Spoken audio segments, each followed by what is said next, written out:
Hello students, continuing my previous video.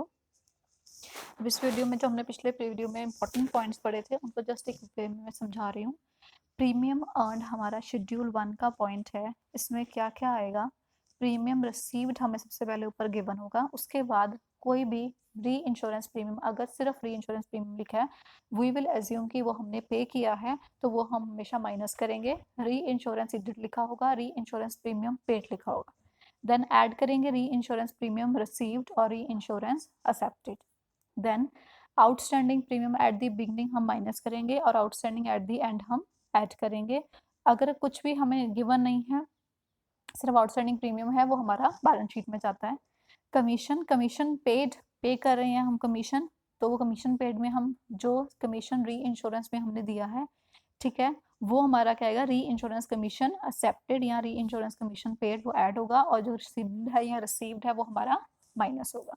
ठीक है। Claims में क्लेम्स हम पे करते हैं, क्लेम्स पेड में मेन हेडिंग है जो बेनिफिट्स पेड के अंडर शेड्यूल 4 के अंडर आती है। इसमें हम ऐड करेंगे री इंश्योरेंस क्लेम्स पेड और एक्सेप्टेड, और री इंश्योरेंस क्लेम रिसीव्ड सीधे हमारा माइनस होगा। उसके बाद जो एक्सपेंसेस रिलेटेड टू इट हैं वो सेटलमेंट के लिए यूज होते हैं, वो सारे क्लेम्स में आएंगे। अब इसके बाद हमारा एक बहुत ही इंपॉर्टेंट पॉइंट आता है जिसके रिलेटेड क्वेश्चन आते हैं। क्लेम्स को लेके बहुत क्वेश्चन आएंगे आपको, ठीक है, और ये प्रॉफिट को लेके क्वेश्चन आएंगे, मैं वो पॉइंट करवा रही हूँ। This is very important point. Ascertain the profit and loss in life insurance business, की लाइफ इंश्योरेंस बिजनेस में हम किसी पर्टिकुलर को देखेंगे कि कितना हमारा प्रॉफिट या लॉस हो रहा है। ठीक है, देखो इसमें पॉइंट्स हैं। A life insurance is generally taken for a number of years, मैंने आपको बोला था हम नंबर ऑफ ईयर्स के लिए लेते हैं, मे बी 15 ईयर्स और may be 20 years. The premium received for such long term contract can not be treated as income for certainly profit, वो हमारी कंपनी का प्रॉफिट नहीं है बिकॉज हमने उसको पे बैक करना है in future. The claim will arise either on death और expiry of the policy whichever result, हमारा क्लेम अराइज हो जाएगा। देखो अगर 15 ईयर्स की पॉलिसी है, हम कई बार कहते हैं कि अगर आप 10 ईयर्स तक भी प्रीमियम पे करेंगे तो उसके बाद अगर आप प्रीमियम नहीं पे करते हैं, आपकी डेथ हो जाती है, तो आपको सारा का सारा पैसा मिल जाता है या देना पड़ता है कंपनी को। ठीक है, तो वो क्लेम कब अराइज होगा? यहाँ तो डेथ पे, यहाँ पे मेजोरिटी ऑफ पॉलिसी पे। सो द फ्यूचर प्रीमियम में और may not be receive depends upon the existence of the insured. ठीक है, हमने 15 साल की पॉलिसी दी बंदे को कि हम 15 साल के बाद तुम्हें पैसा देंगे। ठीक है, अगर with in that time period by chance आपकी डेथ हो जाती है तो वो आपके नॉमिनी को मिलेगा। ठीक है, अगर पर्सन ने प्रीमियम पे करना है सपोज करो 12 ईयर्स तक, लेकिन आफ्टर 9th ईयर उसकी डेथ हो जाती है, 3 ईयर्स का प्रीमियम हमें रिसीव नहीं हुआ, बट हमें उसकी फैमिली को सारा का सारा प्रीमियम जो हमने डिसाइड किया था पॉलिसी अमाउंट सारी देनी पड़ेगी, तो वो हम ज़्यादा पे कर रहे हैं रादर देन जो हमने रिसीव किया है। तो जो फ्यूचर हमें प्रीमियम आने वाला है वो हमारा किस पे डिपेंड करता है कि पर्सन जो है वो एग्जिस्ट कर रहा है या नहीं कर रहा है। Thus, on a particular date, a liability of corporation is to be calculated and premium is to be received in future will generally be less than the amount payable as claim। ठीक है, तो हर साल वो क्या करते हैं, company क्या करती है, एनालाइज करती है हर साल की कितनी लाइबिलिटी हमारी अराइज हो रही है, उसको लेके फिर वो आगे क्या बनाती है कि हमारी इन फ्यूचर कितनी लाइबिलिटी आएगी। ठीक है, तो कितना हमारे पास फंड्स इकट्ठा हो गया, तो उसको लेके वो प्रॉफिट कैलकुलेट करते हैं। ठीक है, so there is always gap between claim, जो हमारा क्लेम अराइज होने के चांसेस होते हैं। अगर 15 ईयर्स की पॉलिसी है तो अगर मैं 11th ईयर में एनालाइज कर रही हूँ तो जो मेरे क्लेम आने के चांसेस है वो मुझे कम लग रहे हैं, लेकिन मेरे प्रीमियम आने के चांसेस कम लग रहे हैं, लेकिन क्लेम पे करने के ज़्यादा लग रहे हैं। सो लाइबिलिटी जो मेरी देने वाली है वो ज़्यादा है और जो अमाउंट रिसीव होने वाली वो मेरी कम है। ठीक है, chances of receiving premium are less और जो पे करने के चांसेस मेरे ज़्यादा होते हैं। सो देर इज गैप, जो उसको हम कहते हैं नेट लाइबिलिटी। नेट लाइबिलिटी क्या है? मैं दोबारा से बता रही हूँ कि 15 ईयर्स की पॉलिसी ली है। ठीक है, अगर 10th 9th may be 9th और 10th ईयर में हमें लगता है कि हमें प्रीमियम, अगर हम उसकी एनालाइज कर रहे हैं उसको, तो हमारी क्लेम तो पूरी की पूरी अमाउंट 10 लाख का, सपोज करो कि हमने 10 लाख आफ्टर 15 ईयर्स से देना है, बट अभी तक हमने उससे सपोज करो सिर्फ 8 लाख रिसीव किया है। तो हमें लगता है कि जो 2 लाख की है पॉसिबिलिटी कि वो आएगा नहीं आएगा हमें फ्यूचर में, वो डिपेंड करता है कि वो पर्सन जिंदा रहेगा या नहीं रहेगा। अगर वो नहीं रहता तो मुझे वो 2 लाख नहीं आएगा, बट वो मुझे 10 लाख देना है। सो मेरी नेट लाइबिलिटी कितनी, कि मेरे पास अब तक कितना पैसा इकट्ठा हो गया 8 लाख, लेकिन पे कितना करना है 10 लाख। सो मेरी नेट लाइबिलिटी कितनी होगी है 2 लाख जो मेरी एक्स्ट्रा बनती है। ठीक है, सो हम इसमें पहले कैलकुलेट करते हैं नेट लाइबिलिटी। ठीक है। The life insurance corporation of India makes valuation of its net liability every year, वो एवरी ईयर करते हैं, और जो पर्सन उसको करता है इसको हम कह रहे हैं एक्चुअरी, और इस प्रोसेस को कहते हैं हम एक्चुअल वैल्यूएशन।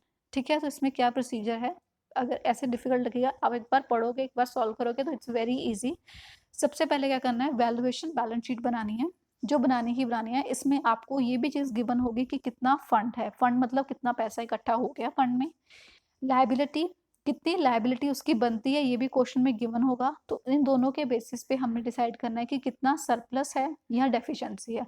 अगर सरप्लस है हमारे पास बच रहा है तो ही हमें फायदा, नहीं तो हमारी डेफिशिएंसी होती है। ठीक है, ओनली सरप्लस जो हमारा बैलेंस शीट में जाएगा। उसके बाद सेकंड स्टेप आता है हमारा statement showing the amount due to policy holders, के पॉलिसी होल्डर्स को हमने कितनी अमाउंट देनी है। अब कितनी देनी है, पहले सरप्लस बन रहा है जो हमारा, ठीक है, कि जो उसने हमने उससे फंड ले लिया, मेरी जितनी नेट लायबिलिटी बनती थी उसको देने की वो बन गई। ठीक है, उसके बाद वो मैंने बीच में से माइनस कर दी, फंड मतलब जो उससे फंड इकट्ठा हो गया जो मुझे उसकी पॉलिसी को देना है। नेट लायबिलिटी जो मेरा गैप निकल गया, अगर उसमें से एक्स्ट्रा बचता है वो मेरा सरप्लस है, तो उसको हमने सरप्लस देना है। इंटरिम बोनस पेड, वो मैंने बोला था कि कई बार वो पॉलिसी होल्डर्स होते हैं वो प्रॉफिट का पार्ट बनते हैं, तो हम उन्हें बोनस पे करते हैं, वो भी गिवन होगा, वो माइनस उसमें ऐड हो जाएगा। Then dividend due to share holders, हमने पहले डिविडेंड देना है। ठीक है, फिर policy holder will get 95% of the profit, जो हमारा सरप्लस निकला ऊपर से वो। उसके बाद जो इंटरिम बोनस हम उसको ऑलरेडी दे चुके हैं, अब तक का जो बनता था वो सारा उसे दे चुके हैं, वो जो अमाउंट आएगी उसको ऐड करके फिर हम उसमें से शेयर होल्डर्स को उनका पे करेंगे शेयर। उसके बाद जो बचेगा उसका 95% किसको जाएगा, पॉलिसी होल्डर को। ठीक है, उसके बाद आता है third point, calculation of net profit for the valuation period. Net profit उस पीरियड का कितना निकलेगा वैल्यूएशन पीरियड का, वही सेम सरप्लस। इंटरिम बोनस जो पे कर चुके हैं हम ऑलरेडी, क्योंकि वो प्रॉफिट में से गया तो वो भी इसमें ऐड होगा, less surplus in the beginning, मैंने बोला जो भी बिगनिंग का होता है वो हमेशा हमने माइनस करना है। ठीक है, नेट प्रॉफिट करके हमारा इसमें आ जाएगा। देन डिस्ट्रीब्यूशन, डिस्ट्रीब्यूशन हम कैसे डिवाइड करेंगे, डिस्ट्रीब्यूट कैसे करेंगे शेयर होल्डर को और पॉलिसी होल्डर को। सो इसमें हम पहले सरप्लस लेंगे, सरप्लस एज पर दी वैल्यूएशन जो निकला है उसमें इंटरिम बोनस जो हमने पे कर दिया वो ऐड करेंगे। ठीक है, उसके बाद surplus to be carried forward, उसके बाद आपको गिवन होगा क्वेश्चन में, जब मैं क्वेश्चन करवाऊंगी आपको समझ आएगा कि बैलेंस शीट में इतना हमने आगे सरप्लस लेके ही जाना है, तो जो बच गया वही हम शेयर होल्डर्स या पॉलिसी होल्डर्स को दे सकते हैं। सो इसको हम कैसे करेंगे, शेयर होल्डर्स का पहले शेयर निकाल लेंगे, फिर पॉलिसी होल्डर का जो शेयर बनेगा उसमें से हम माइनस करेंगे जो हम उसे ऑलरेडी इंटरिम बोनस पे कर चुके हैं। सो जो बाकी बचेगा वो होगा इंटरिम बोनस, जो एक्चुअल अमाउंट हमने पॉलिसी होल्डर को पे करनी है। ठीक है, जो फर्स्ट पॉइंट है बच्चे इसमें आ रहा वैल्यूएशन बैलेंस शीट, वो हर क्वेश्चन में बनेगी ही बनेगी। उसके अलावा ये तीन जो नेक्स्ट स्टेप है मेरे, ये जो क्वेश्चन में पूछा होगा कौन सा स्टेप, आपने वही स्टेप करना है इसमें। ठीक है, बाकी आपको जब क्वेश्चन में करवाऊंगी उसमें ज़्यादा बेटर समझ आएगा। Thank you.